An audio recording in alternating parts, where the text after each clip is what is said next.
Okay, so this is just to put you on notice that the stock market has opened on a negative note for the second day this week. Right now, the Nigerian Stock Exchange General Index is down about 0.1%, 0.09%. There's no single gainer on the ticker tape yet, but we have a number of losers, and that's how the market is opening up this second day. Yesterday, the market lost 1.61%. In fact, those negatives were nearly 2.5% intraday before it finished off a little bit lower at a negative 1.61%. And we're starting today, right now, still in the negative territory. The market still reacting negatively to last Saturday's elections postponement, which, of course, we're expecting the presidential and the legislative elections to be held this Saturday, according to the electoral body, INEC.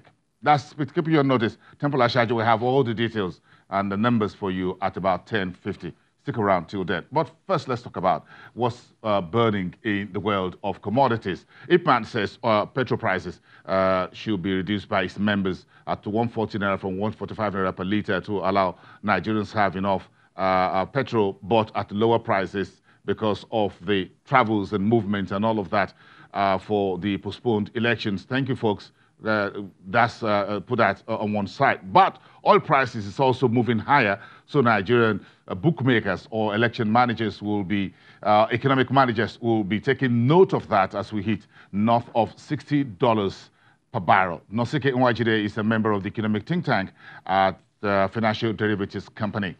Nosike, it's good to have you here. Thank you. A very interesting time we are in right now. Oil prices moving one direction, FX reserves tapering a little bit, Naira making some gains on the street, losing a bit at the I&E window. It looks like we have quite a lot of issues that are very hot, like hot potato, on our hands. Yes, we do. You want to unpack this for us a bit? Okay, for oil prices, cost resistance level of 65. I mean, that's good news for us, good news for our fiscal revenues and external reserves. I mean, oil markets are in a place they haven't been since, say, November 2018, about 3 months. It's tightening. There's growing optimism about the U.S. and China resolving their trade disputes. They had a round of talks last week, another round this week, and the market is anticipating even, say, a resolution by the end of the week, maybe. So, I mean, that growing optimism, combined with the sanctions on Iran and Venezuela, that's sanctions on Venezuela are turning out to be more impactful than we thought they would. And there's also the compliance to agreed cuts. There's a situation where Saudi Arabia, the de facto leader of OPEC, pledged to cut output to about 9.8 million barrels a day. It's gone over and beyond to somewhere below 8 million barrels a day. And this has really given positive sentiment to the market, and prices are right around 60, above 65. So between crude and LNG there, Nigeria is making some good gains as we speak. Yes. But folks have been asking a few questions. Our external reserves is declining within a 2-week, 3-week period when we're coming down from around May last year with close to $48 billion. There's the issue of pressure. There's the Euro bonds that were issued last November.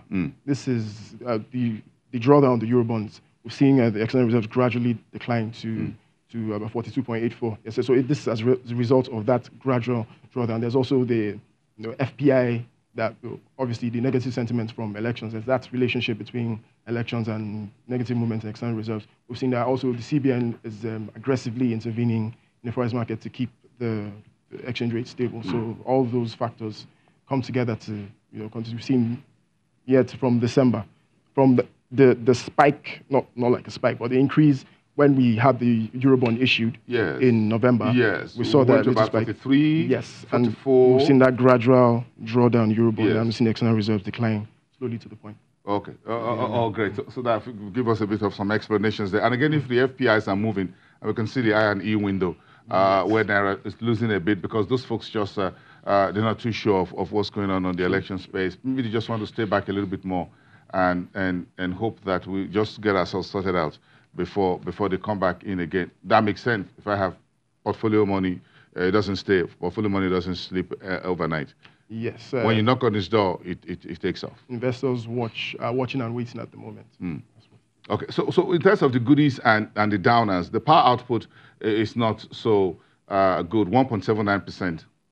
Yes. By your team's calculations. 1.79%. We're seeing in the past 2-3 days, we've seen fall by, I think, combined 7-8%. I mean, that's something at this time of the year. I mean, it's the dry season. We've seen we typically see less output from our hydro power stations at this time of the year, and we have issues of gas constraints as well. That's not seasonal, but we have at the moment there's some gas constraints, and this has led to power falling by. Yeah, Africa. Yeah, we're just right in the middle of the dry season. Dry season, yes. So rains, those early rains since in January has since stopped. Well, we had some early rains. I mean, ordinarily would have been worse, but the early rains have even given some boost to our hydro power stations. Ordinarily would be typically at this time of the year would be. And the weather would have been much fiercer than now in terms of how hot it is during the day. Yes. In Lagos and elsewhere around the country. Yes, the rains have helped to cool down things a bit. So I guess it's a bit on both sides, where the rain has helped to cool down the weather and also given some boost to our hydro power stations. So the world of crude oil is going to be a little bit. What's the outlook? The output, typically, it would rest on to see the markets will watch and see how well the OPEC members and the compliance levels, like Saudi Arabia has gone above and beyond. So even if other members don't comply, Saudi Arabia was pledged to cut to 9.8. It's rumored to be about 7.6. Down to 7.6 million barrels a day. That's a huge haircut that Saudi Arabia is taking on the rest of the of oil producers. Yes, given the signal that look, we are ready to do anything, do whatever it takes to keep oil prices at where the level or above $65 a barrel. And keep demand also growing. It's not good news. The number of vehicle numbers, vehicle sales numbers from China. Yes, that's what's even more important is the trade talk between the U.S. and China. If that's positive, it gives the outlook for oil demand globally. It gives a boost. Obviously, China is one of the biggest. The U.S. and China are the biggest consumers of oil. So if you have trade talks resolved, there's that optimism that there will be higher demand for crude oil by both countries, or higher consumption of oil from both countries, and that would boost the outlook for oil demand. I know, because the trade disputes is just beginning to affect these two big boys on the economic front on both sides, because even farmers in the U.S. are beginning to complain because if there's no demand, they're going to put your tractors to use, and tractors use fuel. Another farm machinery that uses fuel to power them. And if the farmers are not, and they're not making sales and things like that, there's no export, then they've got to begin to feel the impact. Down. Any rational businessman will just really cut down on his consumption. His demand for oil falls, and it's not just the farmers; it's the whole economy, value chain. The whole value chain of the economy, all aspects of the economy, where people who you used to place orders from China, warehouses, all those sorts of things. So logistics. Yes, you just cut down on demand, and it just trickles down to every aspect of the economy.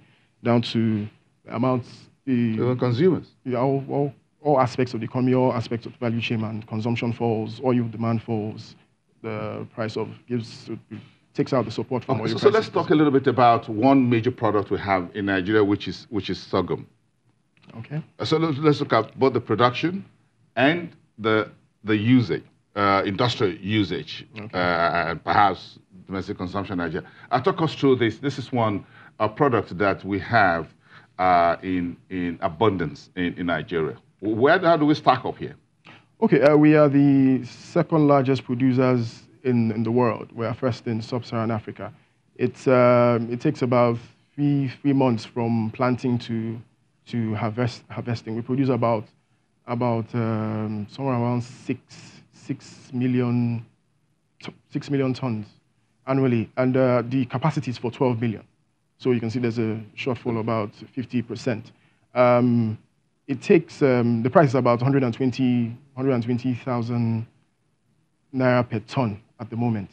The biggest users obviously are some players in stock market. The breweries, the top breweries, it's used for livestock feed, and it's used in the flour milling as well. On the consumption, I just talked about the consumption side. On the production side, it's heavily affected by rainfall. So, and obviously last year, in the parts of the country where it was produced in parts of the country like Katsina, Zamfara, even Plateau, and we had some violence in those areas last year. So hundreds and thousands of farmers flee. Yes, that led to a drop in output last year. There was also issues of flooding that also impacted output last year. Massively. Yes, so thousands. Output so we lost almost about 8% last year. Yes, output was down about 8% last year. And the outlook, I mean, the outlook for this year doesn't say anything about floods. So we think that without the floods, and if there is, we hope there's no violence, and the output could increase somewhere about 20–30%. The shortfall, I mean, getting Nigeria from where it is to 12 million tons, it will take a while. It needs some de-risking of the sector. It needs some incentive from the power of government to farmers. I like this. If you go to the financial performance of users, and I think this is one big story. Folks there could just roll that up a little bit and try and look at Guinness and Nigerian breweries, two main users of sorghum in Nigeria. And I think over the years, these two brewing giants have invested a bit in sorghum farming in Nigeria. I'm sure they are major off-takers from domestic producers. Yes, they are some of the biggest consumers of sorghum in the market.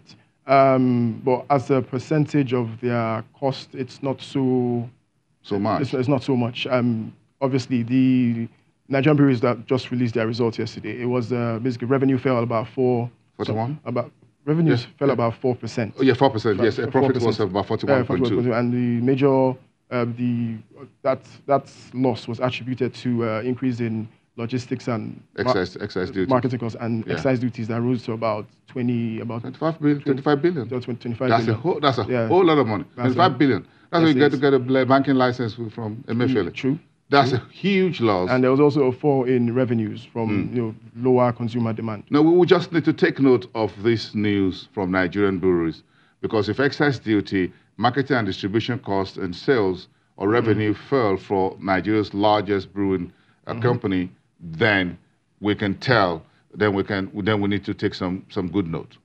Yes, it is. I think policymakers will have, maybe by the time all the breweries release their results, they will evaluate the implications of this increased cost on the breweries, and the implications on maybe if in time the breweries decide to start laying off staff or doing whatever, taking extreme measures. And the authorities are thinking of more excise duties, this time on carbonated drinks. Yes. With that coming on your soft drinks and all of that. That's for kids and those who still have enough capacity for sugar consumption. I'm out of that league. You're out of the sugar consumption? Yes, I am. I'm with you on that. Oh, okay, you're with me on that. Thank you very much. Thank you. Let's form the non-sugar consumption. I'm sure the soft drink goods guys won't like us that much. No. But again, we can do with some sugar. We'll buy any other thing, consumer. Thank you very much. Nosike Nwajide, who is a member of the economic think tank at Financial Derivatives Company. But sticking with the commodities market, there's a new arrangement or a deal, or what are called memorandum of understanding, signed by Shell Petroleum Development Company of Nigeria for the Bonga oil field. What is it all about? This is a bit of that story. Next, take a watch. The signing of the final investment decision between the Nigerian National Petroleum Corporation and the Shell Petroleum Distribution Company brings to an end a year-long series of negotiations, culminating in this charter, which cements the commitment of the partners to the successful implementation of the Asa North Gas Development Project.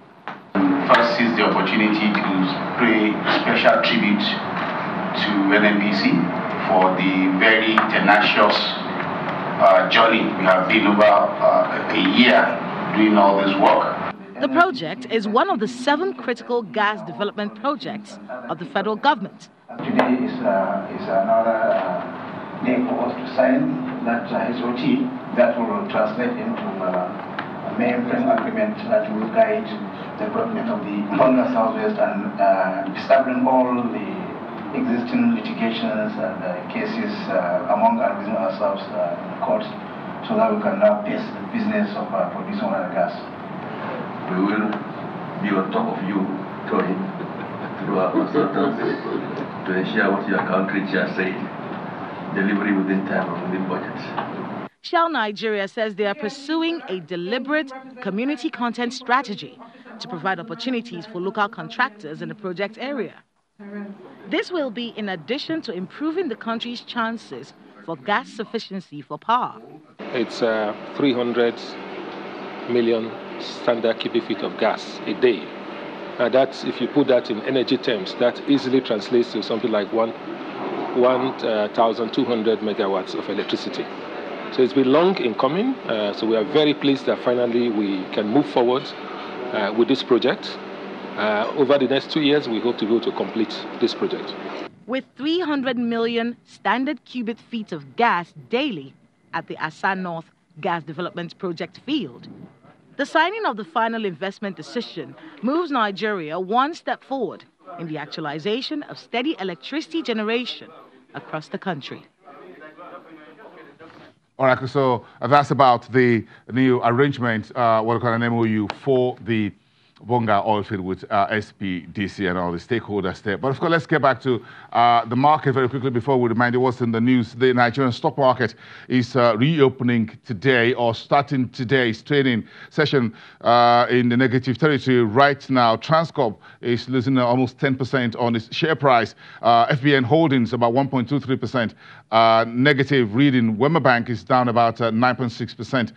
UBA is down about 0.65%, and Union Diagnostics about Union Dicon about 0.69%. The composite index is about 0.1% in negative territory, starting a second day. Yesterday, investors lost about 196 billion naira on the market. Let's recap that for you. The damage that the elections postponement is doing to the financial markets. Yesterday was the first day. We're taking a look at that again. All over, we lost 1.6% on the broad index yesterday. The Naira fell about 0.12%.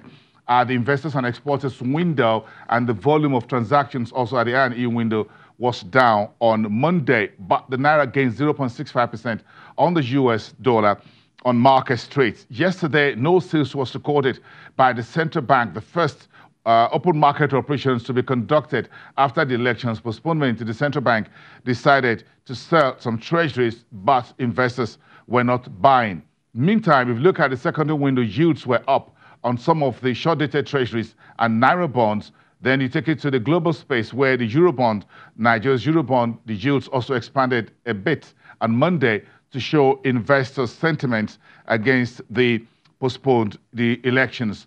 But of course, you heard a bit earlier, if you started the program with us, that the unlisted securities market via the NESD over-the-counter was better, a massive jump, 3.59% on Monday, sidestepping the bloodletting on the equity side. Take that next. You see what Nigerian brewery story has been. The Nigeria's largest brewing company reporting a profit fall of 41.18% for the full year ended 2018 because the company says it's paying north of 25 billion naira to the government as excise duty imposed. Says its excise duty cost jumps 21.47%. The company, Nigerian Brewery, says if you add that to another 4.7% of its marketing and distribution costs, that's a very big story from Nigerian Breweries PLC, and that affected the share price on Monday.